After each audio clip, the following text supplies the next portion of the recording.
O plenário do Senado aprovou as indicações de Flávio Dino para o Supremo Tribunal Federal e de Paulo Gonet para a Procuradoria-Geral da República. Vamos a Brasília ao vivo conversar com a Ariane Bittencourt.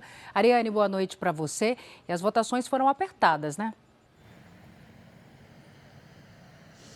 Exatamente, Salce. Boa noite. O placar foi o segundo mais apertado da história para uma indicação ao STF, perdendo apenas para o ministro André Mendonça. Dino precisava de 41 votos favoráveis e recebeu 47, mas também recebeu 31 contrários. Já Paulo Gonet encontrou um cenário mais confortável. Foram 65 votos sim e 11 votos não.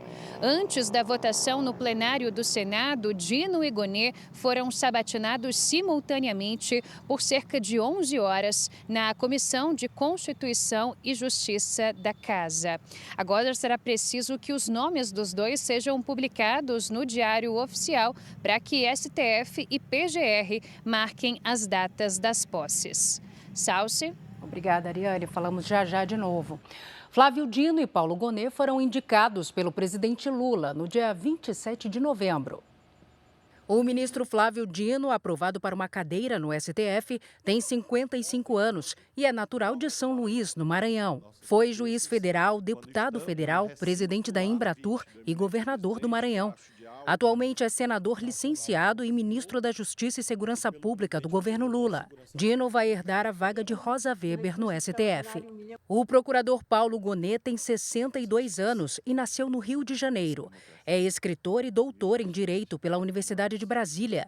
Membro efetivo do Ministério Público Federal, é subprocurador-geral da República desde 2012 e vice-procurador-geral eleitoral desde 2021. Ele foi responsável pelo parecer que defendeu deixar o ex-presidente Jair Bolsonaro inelegível por 8 anos. Ele vai assumir a vaga deixada em setembro por Augusto Aras.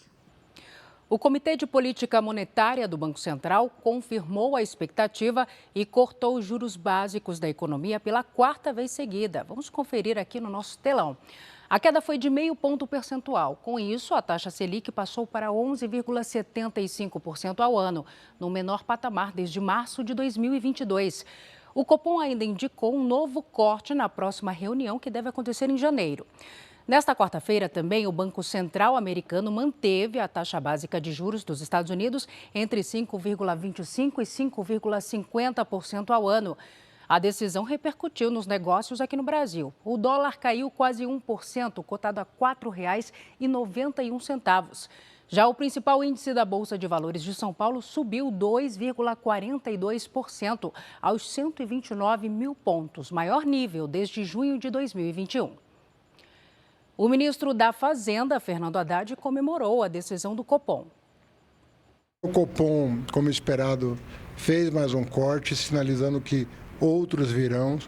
Isso significa que os investidores brasileiros podem se preparar para um ciclo de crescimento mais sustentável, com baixa inflação, baixo desemprego, né? Isso é uma boa notícia para as famílias brasileiras. Nós vamos terminar o ano com indicadores animadores na Bolsa, no câmbio, no juro futuro. Isso também vai ser muito bom. O Congresso deu sinais hoje de que está no final das negociações para apreciar as medidas do governo de final de ano, antes de votar o orçamento, que nós vamos perseverar para que ele se mantenha equilibrado, mesmo que novas medidas sejam necessárias o ano que vem. Então, nós estamos num contexto bom. E isso vai ser compensado com crescimento. O economista Maurício Godoy, ouvido pelo Jornal da Record, explica os impactos da redução da taxa de juros. Uma redução de 0,5 ponto percentual na nossa taxa Selic faz com que o próprio governo gaste menos com o pagamento de juros, né? Eu acho que esse ponto é um dos mais importantes que nós temos, né? O segundo ponto, que é super importante, é que o mercado financeiro utiliza a taxa Selic como a taxa referencial para a captação de recursos e das operações de crédito. Ou seja, Quanto mais a gente conseguir reduzir a taxa de juros, mais barato tende a ficar o mercado de crédito. De curto prazo, o efeito benéfico que a gente tem é a redução do pagamento de juros nas contas públicas. Esse já é praticamente imediato. Agora, para a economia de uma forma mais ampla, para a macroeconomia, que é o que a gente chama, ela acaba sendo um pouco mais retardado esse efeito dentro do resultado do mercado financeiro e até chegar no bolso do próprio consumidor. Um temporal na tarde desta quarta-feira derrubou o telhado de uma escola em Goiânia. 5 crianças ficaram feridas. A Rivana Oliveira tem as informações. Oi, Rivana.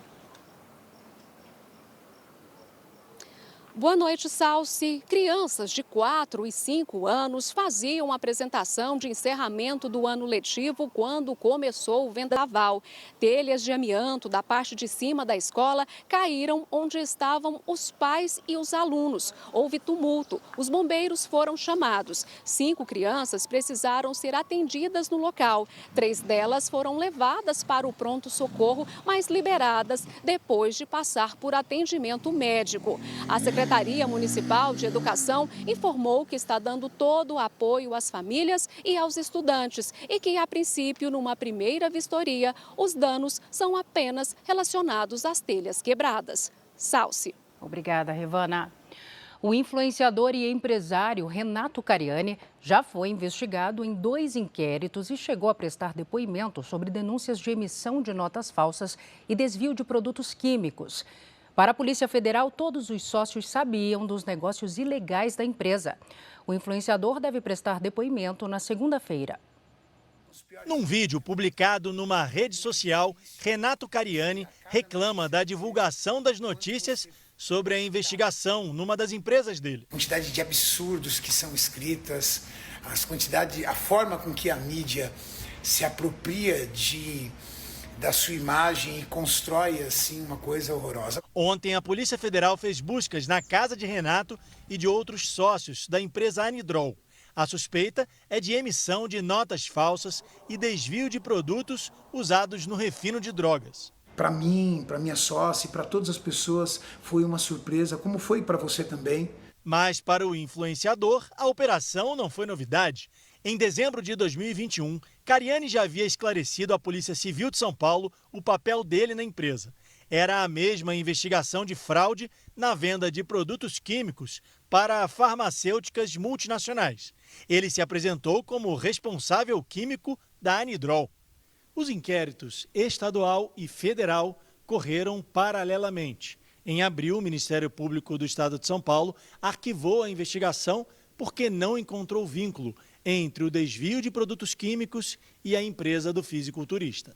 Mas a Polícia Federal chegou a pedir a prisão de Cariani, da sócia dele na empresa Anidrol e de mais 2 suspeitos de envolvimento no esquema. Todos foram negados pela Justiça. A investigação da Polícia Federal, de fato, trouxe elementos novos, que até então as outras investigações não tinham. Quando a Polícia Federal representa pela prisão de alguma pessoa relacionada aos fatos investigados, é porque já tem uma robustez que o órgão acredita que já é o suficiente para poder decretar a prisão.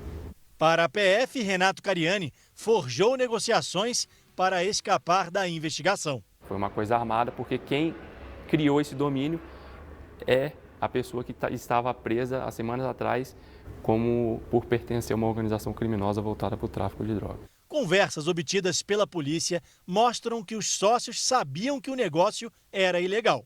O teor da mensagem deixa claro que as pessoas envolvidas sabiam de toda a negociação que estava ocorrendo de forma paralela, de forma ilícita, na empresa investigada. Segundo a PF, o esquema já teria desviado substâncias suficientes para produzir mais de 15 toneladas de crack. Renato Cariani, de 47 anos, tem mais de 13 milhões de seguidores nas redes sociais. Ele publica vídeos voltados a atividades físicas e costuma dar dicas de como melhorar a performance nos treinos de musculação. Cariani afirma que as empresas agem dentro da lei. Agora a gente fala sobre a guerra no Oriente Médio. 9 soldados israelenses morreram durante uma emboscada na faixa de Gaza. Eles participavam de uma operação de resgate quando foram atacados por terroristas do Hamas. Em Israel, parentes pediram ajuda para a libertação dos reféns mantidos no território palestino. O tempo está se esgotando, diziam os cartazes carregados pelos familiares dos reféns. Dezenas de pessoas formaram uma corrente humana nesta quarta-feira em frente ao Parlamento de Israel, em Jerusalém. Elas querem que a comunidade internacional faça mais para garantir a libertação segura dos que são mantidos em cativeiro. O governo de Israel estima que 135 pessoas estejam ainda com os terroristas do Hamas e que ao menos 19 delas estariam mortas. Nos Estados Unidos, as famílias de 8 americanos que podem estar entre os sequestrados se reuniram com o presidente Joe Biden nesta quarta-feira. A Casa Branca tem participado das negociações entre Israel e os terroristas do Hamas para a libertação dos reféns. Fontes ligadas às negociações afirmam que o Hamas não tem respondido às tentativas mais recentes de conversar sobre uma nova trégua. O governo do Catar é o principal interlocutor entre os dois lados. Enquanto isso, Israel aposta na pressão de uma grande ofensiva no sul de Gaza para forçar o grupo terrorista a libertar os reféns. Imagens do exército israelense divulgadas hoje mostram o avanço das tropas. Aqui, ataques aéreos destruíram um lançador de foguetes. As Forças Armadas israelenses agora usam a água do mar para inundar os túneis usados pelos terroristas. A medida é um teste. Se der certo, a estratégia passará a ser adotada permanentemente contra o Hamas. Mas durante uma operação na faixa de Gaza, nesta terça-feira, 9 militares morreram durante uma emboscada. Entre as vítimas estão um sargento e um coronel. Ele é o militar de mais alta patente a morrer na faixa de Gaza desde o início da incursão terrestre. Segundo autoridades, os militares tentavam resgatar um grupo de soldados em Shadjahia, no norte de Gaza. O primeiro-ministro Benjamin Netanyahu disse a comandantes militares que a quarta-feira foi um dia muito difícil, mas que a guerra continuará. O premier também falou sobre a pressão internacional que o país sofre para o fim dos ataques contra a faixa de Gaza. Nada nos impedirá. Continuaremos até o fim, até a vitória, concluiu Netanyahu. Aqui no Brasil, o presidente do Congresso Nacional, o senador Rodrigo Pacheco, afirmou que vai trabalhar para que o veto à desoneração da folha de pagamento seja votado nesta quinta-feira. A Ariane Bittencourt está de volta, ela tem as informações. Ariane. Salsi, o autor do projeto, o senador Efraim Filho, do União da Paraíba, disse que os parlamentares já têm os votos necessários para derrubar o veto do presidente Lula. Os parlamentares também cobram a proposta alternativa prometida pelo governo, mas defendem que ela será analisada de forma independente depois da derrubada do veto. A proposta que prorroga a desoneração da folha de pagamento foi aprovada por unanimidade no Senado e por 84% dos deputados. Representantes dos 17 setores que mais geram empregos no Brasil afirmam que a indefinição sobre a prorrogação atrapalha o planejamento das empresas para o ano que vem e coloca em risco milhares de empregos. A desoneração da folha de pagamento prevê que as empresas paguem alíquotas de 1 a 4,5% sobre a receita bruta, em vez dos 20% sobre a folha salarial. Salsi. Obrigada, Ariane. Bom descanso para você.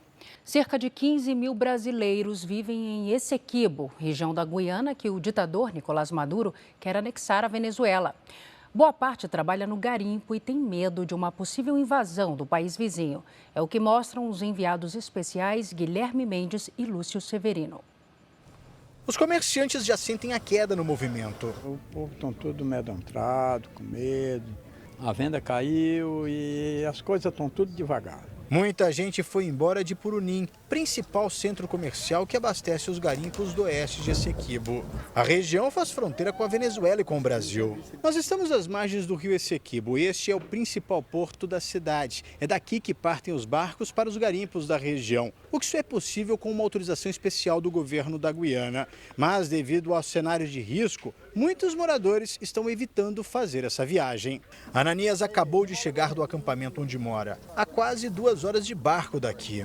No garimpo tem criança, tem família que estuda, criança que estuda. E agora mesmo eles iam em geral uma escola no povoado. Agora com esse problema parou tudo. De acordo com a Embaixada do Brasil na Guiana, cerca de 15 mil brasileiros moram no país. A maioria vive em Essequibo e trabalha com garimpo, que é legalizado na região. Tá todo mundo com medo, né? Depois que apareceu esse negócio aí dessa guerra aí, de todo mundo de bolsa arrumada. Se chegar, tiver algum ataque, ninguém vai ficar aqui. Vamos todo mundo para o Brasil. O presidente da Guiana, Irfan Ali, confirmou presença na reunião com o ditador venezuelano Nicolás Maduro. O encontro vai ser amanhã em uma ilha do Caribe. Autoridades de diversos países da América do Sul devem participar das negociações para que as duas nações cheguem a um acordo que evite o conflito armado. O presidente guianense já afirmou que não descarta permitir a instalação de uma base americana no país, o que preocupa o governo brasileiro. O assessor de assuntos internacionais, Celso Amorim, vai representar o Brasil na reunião. Em Essequibo, a maioria dos moradores é contra uma possível invasão da Venezuela. Querer invadir é um problema muito grande aqui para nós. E nós vamos ter que sair daqui, não procurar onde? Outro meio de trabalho. O Senado instalou uma comissão parlamentar de inquérito para investigar os danos ambientais causados pela empresa Braskem, em Maceió.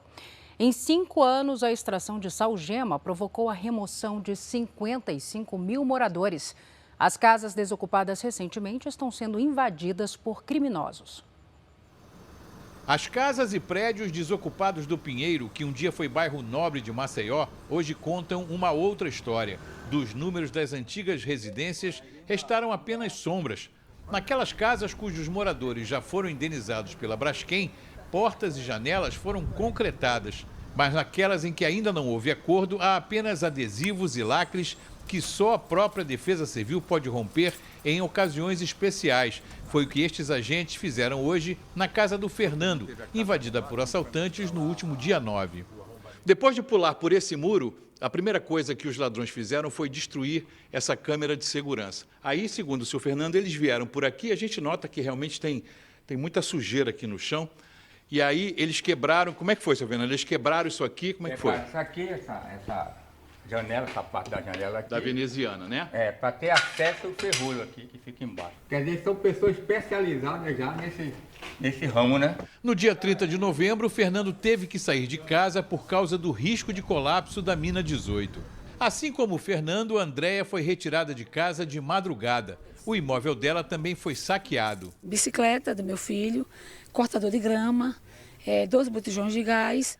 Hoje, a Agência Nacional de Mineração pediu à Braskem estudos nas cavidades próximas à mina 18 para saber se houve danos colaterais após o rompimento do fim de semana. No Senado, a comissão parlamentar de inquérito instalada para investigar a extração do mineral salgema em Maceió terá como presidente o senador Omar Aziz e como vice o senador Jorge Cajuru. Os trabalhos vão começar em fevereiro. O Alexandre é presidente de uma associação que defende as vítimas e teme que novos rompimentos afetem áreas que ainda não estão no mapa de risco. O que me preocupa mesmo é a letargia das autoridades em desocupar com rapidez e com indenização justa as pessoas que estão no entorno do mapa. A Braskem declarou que todas as cavidades são monitoradas e que até o momento os equipamentos não indicaram outras movimentações de solo. A empresa não respondeu aos nossos questionamentos sobre a instalação da CPI e o pedido de novos estudos. A Apple passou a fornecer informações de usuários para as autoridades apenas com ordem judicial. A mudança foi feita depois que um senador dos Estados Unidos denunciou que os alertas de celular são usados em espionagem. A população mundial já se acostumou com alertas como esse.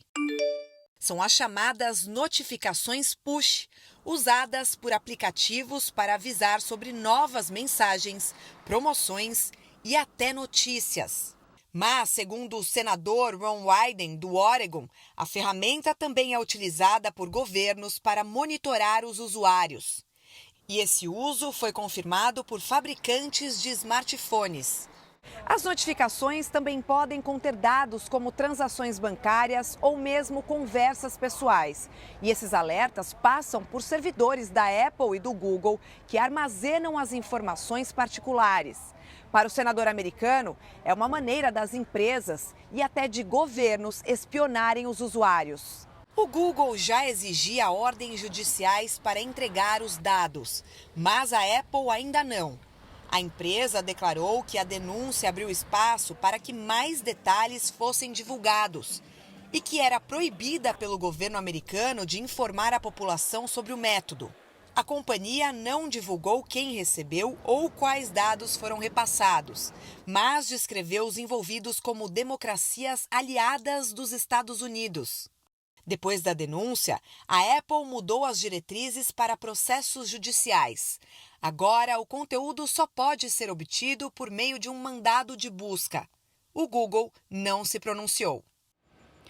Nos Estados Unidos, a Câmara aprovou a formalização de um processo de impeachment contra o presidente Joe Biden. Foram 221 votos a favor e 212 contrários. O Partido Republicano, que tem maioria na casa, acusa Biden de favorecer o filho, Hunter Biden, quando ainda era vice-presidente no mandato de Barack Obama.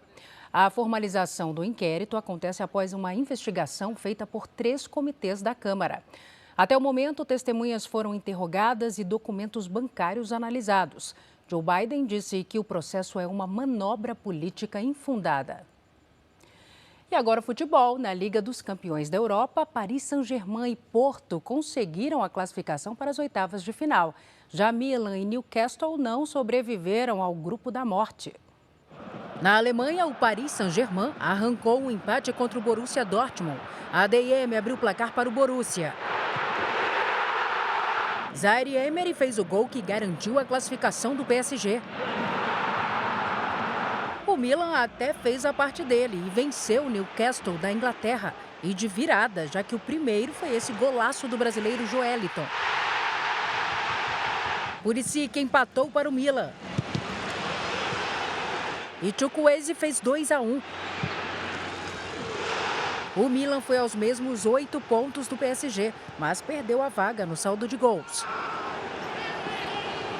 O Atlético de Madrid cravou o primeiro lugar de seu grupo ao vencer a Lazio. Griezmann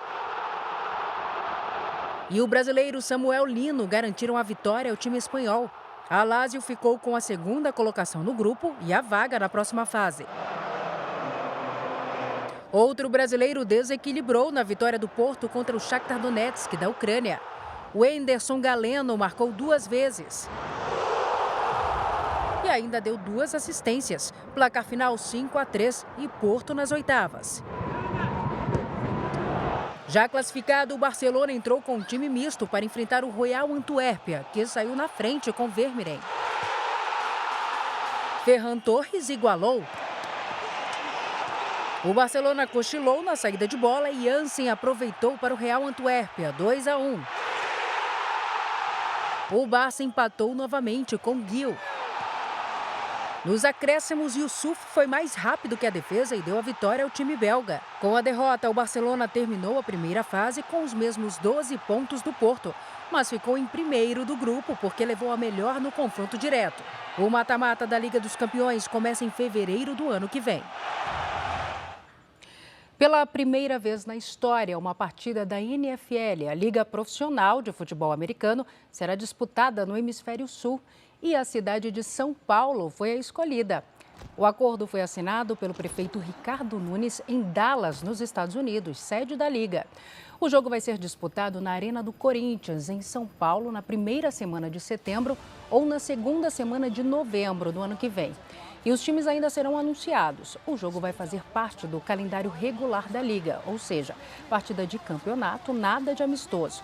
A partida faz parte da estratégia de globalização da NFL e vai ter o tradicional show do intervalo.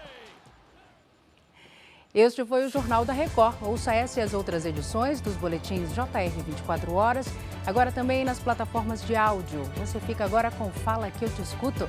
Record, 70 anos, tem a sua cara. Boa noite, cuide-se, tchau.